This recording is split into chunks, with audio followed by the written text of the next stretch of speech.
the 1%, the rich, the famous, the people that society generally regards as important,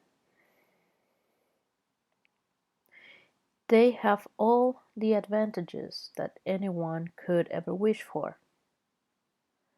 I mean, there are people who are rich enough to have their own medical facilities inside their houses or their living compounds or whatever you want to call it. And yet, quoting that famous philosopher we all know as Madonna, who was saying a couple of days ago, or maybe a couple of weeks ago, that the coronavirus was the great equalizer, I have to admit, I was very cynical when I started to hear about the reports of all these A-list celebrities in Hollywood, god and goddesses, being diagnosed with the coronavirus. To me, it was like, okay, well, yeah, you have all the money, you have access to all of the doctors. If you get it, it's gonna be just like the flu for you because you have access. So, it turns out we already have reports of prominent people dying. There is this lady, Jenny Polanco, who was a fashion designer. She went to Spain and got the disease, the virus over there, and she died of complications. We have this famous chef, Floyd Cardoz. Floyd Cardoz. He was a very famous New York chef, pretty well known in the industry in New York. He was relatively young. He was 59 and he didn't even look 59. And he died of complications as well. And then you have Terence McNally, who was a very famous playwright.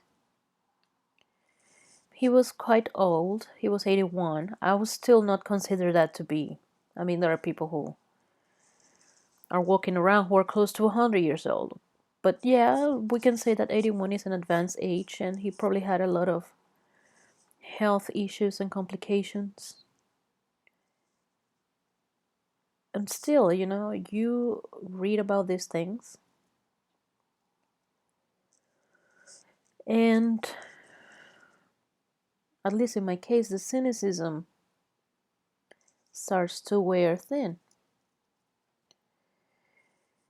I have never been one to feel sorry for the rich or to look up to Madonna as a philosopher, but I think she had a point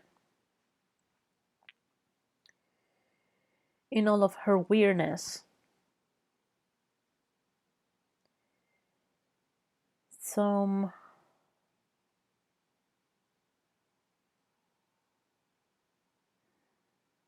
some people are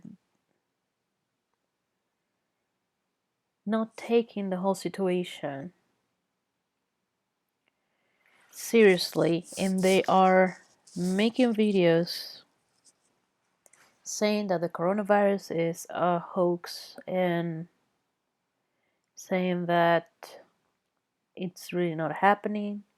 And I'm not talking about conspiracy theorists. I mean, even mainstream people like regular Joes and Janes are not taking it seriously enough, not understanding that even if they are healthy enough to weather the storm, they could spread it to other people who might not be so lucky, and they can cause somebody to die.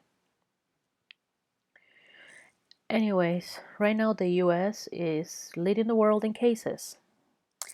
Governor Cuomo said a few days ago, maybe like about 4 days ago, that this thing was going to spike exponentially because the rate of spread was accelerating and it was doubling every 3 days. So he said that like a couple of days ago, maybe 2 or 3 days ago. So now we have reports that it is going to peak on the second week of April, and those are those projections are, well, projections. But we don't know really. We are just making educated guesses here because we don't even know. I mean, in large part, we are very well aware that the numbers we are reporting are not correct. Okay?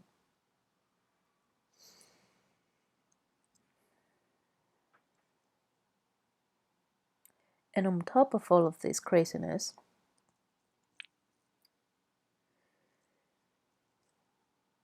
on top of all of this craziness, Fushi or Fusi, I don't know how to pronounce his last name, but he's the top US scientist who is overseeing this pandemic.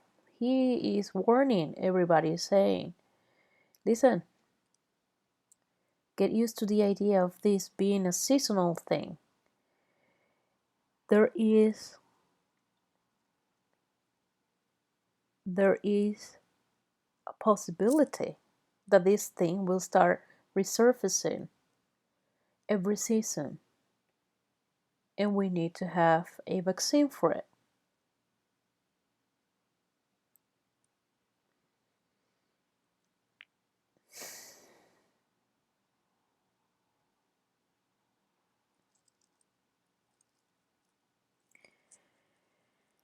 So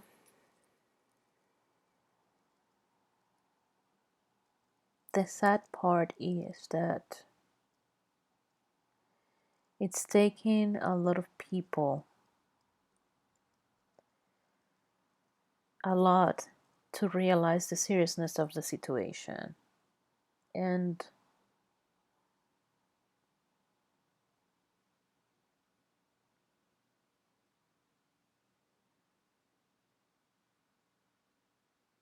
sad to say,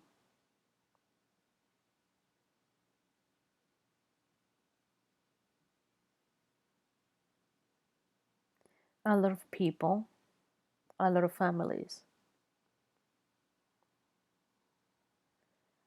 are going to be losing loved ones. This is just the beginning. I was talking to a friend of mine, a dear friend of mine, who's in Peru right now and who can't leave. And he was telling me how in Peru they are under quarantine. They're quarantining for 28 days.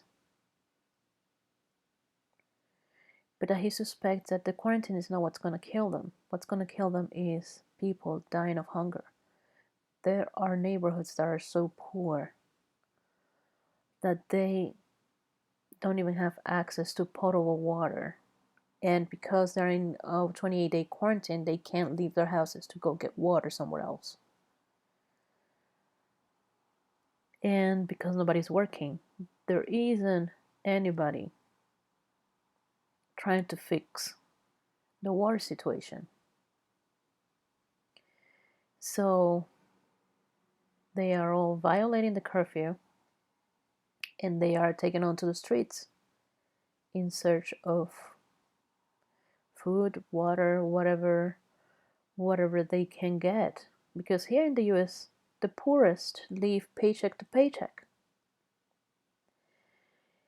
But for people in Peru, that's almost a luxury because people in Peru are living day to day.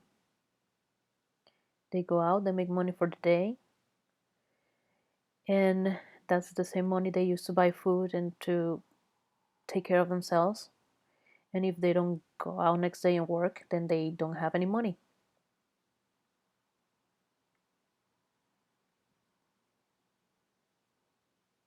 And that's the situation.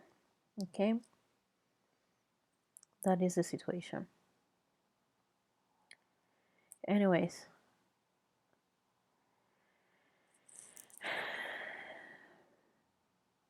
be safe, guys.